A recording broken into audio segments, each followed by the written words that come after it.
African Women and Child Future Services is a non-governmental organization which shares information on gender issues affecting women, children, and the society, and giving them voices to see to it that they are well represented in the mainstream media.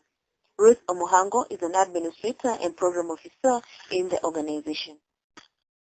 African Women and Child Future Service was started in the year 1994 by a group of 3 women journalists who were disturbed by the absence of the women in the media.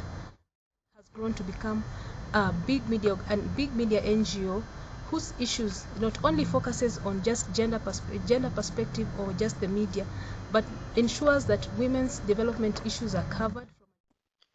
To realize its goals, the organization has projects, for instance, the Media Diversity Center. Florence Sipalla is a program officer with the MDC. We train journalists, mostly correspondents that we work with, who are based in different parts of the country, in getting them to voice the voiceless members of their communities.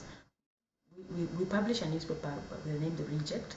The philosophy behind The Reject was getting the stories that are put on the margins in mainstream media.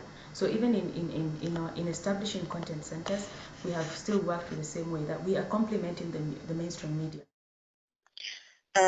How do you measure the success of The Reject? How the mainstream media is working, because we have had the mainstream media pick up stories from The Reject. For example, we had a story that was looking at gold mining in Migori and was picked up by a mainstream TV station.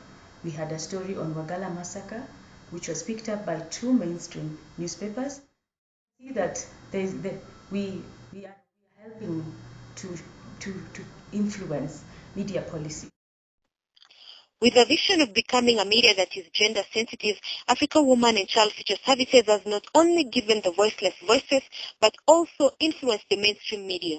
Reporting for Voices of Africa from Nairobi, Kenya, this is Beryl Omunya.